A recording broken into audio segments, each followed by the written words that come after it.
Hi friends, అందరు ఎలా ఉన్నారు? బాగున్నారా? వీడియో చూస్తున్న వాళ్ళందరూ కూడా బాగుండాలని మనస్ఫూర్తిగా కోరుకుంటున్నా ఫ్రెండ్స్. ఇవాళ మన వీడియో అయితే అద్దిరిపోయే కోడిగుడ్డు పులుసు ఫ్రెండ్స్. గ్రేవీతో సూపర్గా వచ్చింది కర్రీ మాత్రం. ఎలా చేశానో ఏం వాడానో ఈ వీడియో మొత్తం చూసి లైక్ చేసి కామెంట్ చేయడం మర్చిపోద్దు, ఓకేనా ఫ్రెండ్స్? అద్దిరిపోయింది కర్రీ మాత్రం. గ్రేవీ అయితే కొందరైతే గ్రేవీ రాదంటారు కర్రీ. ఎగ్ పులుసుకి నీళ్ళు లేకుండా కొంచెం వేసుకున్న మనం అన్నం అంతా కలుపుకొని తినేటట్టు అంత బాగుంటుంది కర్రీ. ఇంకా నేను వీడియోలు చూపిస్తున్నాగా ఫ్రెండ్స్, సూపర్గా వచ్చింది. ఆల్రెడీ చూడండి, కర్రీ మాత్రం టేస్ట్ చేసేస్తున్నా. అదిరిపోయింది, అంత బాగా వచ్చింది. ఓకేనా ఫ్రెండ్స్, మనమైతే ప్రాసెస్లోకి వెళ్ళిపోదాం.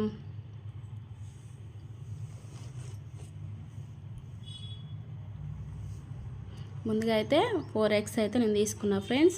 ఆ 4 ఎగ్స్ని నీట్గా కడిగేసుకొని ఉడకబెట్టేసుకుంటున్నా. 4 ఎగ్స్ని ఉడకబెట్టుకునే లోపు మనము కోడిగుడ్డు పులుసు కాబట్టి చింతపండు కావాలి కాబట్టి నీట్గా కడిగేసుకో. మనమైతే కోడిగుడ్లు ఉడికేలోపు మనం చింతపండు నీట్గా కడిగేసుకొని ఒక 10-12 నిమిషాల ముందు నానబెట్టుకుంటే మంచిగా మనకు పులుసు వస్తుంది. ఈ లోపు అయితే ఆనియన్, ఒక పెద్ద ఆనియన్ అయితే తీసుకున్నా. మనకైతే గ్రేవీ రావాలంటే ఏది వాడకుండా ఒక్క టిప్పు వాడండి. ఒక్కసారి ఒక పెద్ద ఆనియన్ తీసుకొని చిన్న చిన్న ముక్కలుగా కట్ చేసుకొని, కోడిగుడ్డు పులుసు కాబట్టి గ్రేవీతోటి చిక్కగా వస్తుంది. ఒక ఆనియన్ మాత్రం పెద్దగానే వేసుకోండి, చిన్నది మాత్రం వేసుకోండి, బాగుంటుంది కర్రీ. ఓకేనా ఫ్రెండ్స్? అలా పెద్ద పెద్ద ముక్కలుగా, చిన్నగా కాకుండా పెద్ద పెద్ద ముక్కలుగా కట్ చేసుకొని ఒక ఆనియన్ని పక్కా పెట్టేసుకున్నా. నేనైతే కోడిగుడ్లను అయితే ఉడకబెట్టిన తర్వాతకి ఇలా ఒక్కొక్క కోడిగుడ్డుని తీసుకొని కాట్లు పెట్టుకోండి ఫ్రెండ్స్. కాట్లు పెట్టుకోవడం వల్ల మనకు కోడిగుడ్డు గ్రేవీ పోయి ఎగ్గులోకి బాగుంటుంది, టేస్ట్ సూపర్గా ఉంటుంది. ముందుగా అయితే మనమైతే ఎగ్స్ని ఆయిల్లో ఫ్రై చేసుకుందాం. కడాయి పెట్టేసుకొని నూనె పోసుకొని కొంచెం పసుపు వేసేసుకొని మనం పొట్టు తీసుకొని ఎగ్స్ని అయితే కాట్లు పెట్టుకొని ఇలా ఆయిల్లో ఫస్ట్ అయితే ఫ్రై చేసుకోండి, బాగుంటుంది టేస్ట్. కొంచెం పసుపు వేసుకొని అర స్పూను వేసేసుకొని డీప్ ఫ్రై చేసుకోండి. గోల్డెన్ కలర్ వచ్చేంత వరకు ఫ్రై చేసుకోండి, బాగుంటుంది టేస్ట్. మనకు అప్పటికప్పుడు ఏదన్నా ఇంట్లో కూరగాయలు లేనప్పుడు ఎగ్స్ ఉంటే ఇలా కర్రీ అయితే సూపర్గా ఉంటుంది. బగారా రైస్లో కూడా బాగుంటుంది. ఒక్కసారి ట్రై చేయండి, ఓకేనా ఫ్రెండ్స్? ఎగ్స్ని అయితే ఇలా అయితే ఒక 10-12 నిమిషాల వరకు ఫ్రై చేసేసుకుందాం. నీచు వాసన పోయి మంచిగా ఉంటుంది. ఆయిల్లో ఫ్రై చేసుకుంటే తీసేసుకొని పక్కన పెట్టేసుకుందాం. ఫ్రై చేసుకున్న ఎగ్స్ని అయితే మనం కర్రీలోకి కొంచెం ఆయిల్ తక్కువ అనిపించింది కాబట్టి మళ్ళీ కొంచెం ఆయిల్ వేసేసుకుందాం. కడాయిలోకి కొంచెం ఆయిల్ వేసేసుకొని ఒక స్పూన్ జీలకర్ర వేసుకొని మనం కట్ చేసి పెట్టుకున్న ఆనియన్ మొత్తం వేసేసుకోండి. ఇవి కూడా కొంచెం త్వరగా మగ్గాలంటే ఒక స్పూన్ అయితే ఉప్పు వేసుకోండి, త్వరగా మగ్గుతాయి. ఆనియను కొంచెం పెద్ద ముక్కలుగానే బాగుంటుంది, చారు కాబట్టి పులుసు కాబట్టి. త్వరగా మగ్గాలంటే ఒక్క స్పూన్ అయితే ఉప్పు వేసుకోండి, బాగుంటుంది, తొందరగా మగ్గిపోతాయి ఆనియను.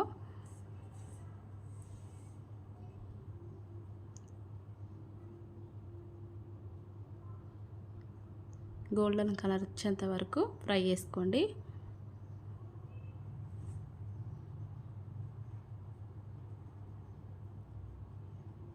ఫ్రై చేసుకున్నాక ఆనియన్లోకి మనం చెక్క, సాజీరా, లవంగం, మిరియాలు కొంచెం అలా వేసుకుంటే స్పైసీగా ఉంటుంది, టేస్ట్ బాగుంటుంది. గరం మసాలాలు వేసేసుకున్న తర్వాత ఒక్క స్పూన్ అయితే, ఇందాక కొంచెం పసుపు వేసాం కదా, ఇప్పుడు ఒక స్పూను పసుపు వేసేసుకొని దీని టేస్ట్ అయితే బాగుండాలంటే ఖచ్చితంగా అల్లం వెల్లుల్లి పేస్ట్ మాత్రం ఫ్రెష్ది వినూరి వేసుకోండి ఫ్రెండ్స్, బాగుంటుంది. నేనైతే ఒక స్పూను అల్లం వెల్లుల్లి పేస్ట్ కూడా వేసేసుకొని పచ్చివాసన అంతా పోయేంత వరకు ఫ్రై చేసుకోండి. మనం పసుపు, అల్లం వెల్లుల్లి పేస్టు ఇదంతా ఒక 2 నిమిషాల వరకు ఫ్రై చేసుకుందాం. మనకు అప్పటికప్పుడు త్వరగా అయిపోతుంది, ఈజీగా టేస్ట్ బాగుంటుంది కర్రీ. మూత పెట్టుకొని మగ్గించుకున్న తర్వాతకి మనం ఫ్రై చేసి పెట్టుకున్న ఎగ్స్ని కూడా మనం ఆనియన్లోకి కడాయిలోకి వేసేసుకొని ఒక 10 నిమిషాలు మగ్గబెట్టుకొని, మీకు ఎంత తింటారో అంత కారం, స్పైసీగా కావాలంటే కొంచెం ఎక్కువ వేసుకోండి. నేనైతే 1 స్పూన్ వేస్తున్నా కారం. 1 స్పూను కారం వేసేసి ఒక 2 నిమిషాల వరకు ఆయిల్లో మగ్గబెట్టుకొని, మనము నానబెట్టుకున్న చింతపండుని రసం తీసేసుకొని కడాయిలోకి వేసేసుకుందాం. ఈలోపు మనకైతే వేసిన కారం కొంచెం ఆయిల్ పైకి వచ్చింది. అలా మగ్గాక ఇప్పుడు చింతపండు పులుసునైతే పులుపు చూసుకొని పోసుకోండి ఫ్రెండ్స్. ఎంత పులుపు తింటారో అంత పులుపు చూసుకొని పోసేసుకొని, కొంచెం ఉప్పు తక్కువ ఉంటే ఉప్పు వేసేసుకొని ఇలా మంచిగా మరిగించుకోండి. దీనికి ఒక చిన్న టిప్ అయితే ఏంటంటే, కొంచెం ఉప్పు వేసేసుకున్న తర్వాతకి వెండి కొబ్బరి ఉంటుంది కదా ఫ్రెండ్స్, వెండి కొబ్బరి అదొక్కసారి మంచిగా ఫ్రెష్ది అయితే ఫ్రెష్ది, లేకుంటే మనకు ప్యాకెట్లు కూడా దొరుకుతాయి. అవి కూడా వెండి కొబ్బరిని అయితే కొంచెం గ్రేవీ రావాలంటే వెండి కొబ్బరిని కూడా వేసుకుంటే బాగుంటుంది. నేనైతే 1 స్పూన్ అంతా వెండి కొబ్బరి అయితే వేసుకున్నా.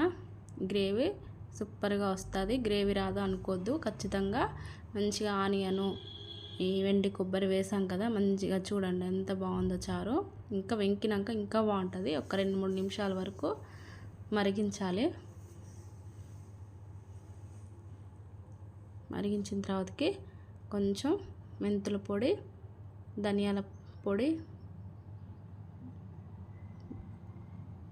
కొంచెం మెంతుల పొడి, కొంచెం ధనియాల పౌడర్ వేసేసుకొని, ఒక గుప్పెడు మంచిగా సన్నగా తరిగి పెట్టుకున్న కొత్తిమీరను కూడా ఎక్కువనే వేసుకోండి, బాగుంటుంది. కొత్తిమీరను కూడా వేసేసుకుంటున్నా. అంతే, మన కోడిగుడ్డు పులుసు మాత్రం మసాలాతోటి ఎమ్మి గ్రేవీ కర్రీ మాత్రం రెడీ అయిపోయింది ఫ్రెండ్స్. తింటుంటే మాత్రం అదిరిపోయింది, అంత బాగుంది కర్రీ మాత్రం, సూపర్గా వచ్చింది. కొబ్బరి పొడి ఖచ్చితంగా వేసుకోండి, బాగుంటుంది కర్రీ మాత్రం. ఓకేనా ఫ్రెండ్స్, మనము బగారా రైస్ చేసుకున్నప్పుడు దాంట్లోకి కూడా బాగుంటుంది, బిర్యానీలోకి కూడా బాగుంటుంది. ఓకేనా ఫ్రెండ్స్, గ్రేవీ తోటి సూపర్గా వచ్చింది కర్రీ మాత్రం. మీరు మాత్రం ఒక్కసారి ట్రై చేయండి, ఇదే ప్రాసెస్లో మొత్తం చూసి ట్రై చేయండి ఫ్రెండ్స్. అయితే ఇక్కడ టేస్ట్ చూస్తున్నా, అంత బాగుంది కర్రీ మాత్రం. తింటుంటే తినాలనిపించింది నాకైతే. వాళ్ళు ఫస్ట్ టైం అంత బాగా కుదిరింది కర్రీ. పిల్లలైతే కోడిగుడ్డు తినని వాళ్ళైతే ఇలా మంచిగా కర్రీ చేసి పెడితే పిల్లలైతే ఇష్టంగా తింటారు. ఓకేనా ఫ్రెండ్స్, ప్లీజ్ ఫ్రెండ్స్, నా వీడియో చూస్తున్న వాళ్ళు లైక్ చేయడం మర్చిపోద్దు ఫ్రెండ్స్. లైక్ చేయట్లేదు, లైక్ చేయడం వల్ల ఇంకొంతమందికి మన వీడియో రీచ్ అవుతుంది. ఓకేనా ఫ్రెండ్స్, లైక్ చేయండి. వీడియో చూస్తున్న వాళ్ళు లైక్ చేయండి ఫ్రెండ్స్. ఓకేనా ఫ్రెండ్స్, నా ఛానల్ నచ్చితే సబ్స్క్రైబ్ చేసుకోండి. మీకు ఎలా అనిపించిందో వీడియో. ఓకేనా ఫ్రెండ్స్, ఇలా ట్రై చేసి కామెంట్ చేయడం మర్చిపోద్దు. ఓకేనా ఫ్రెండ్స్, మరి బాయ్.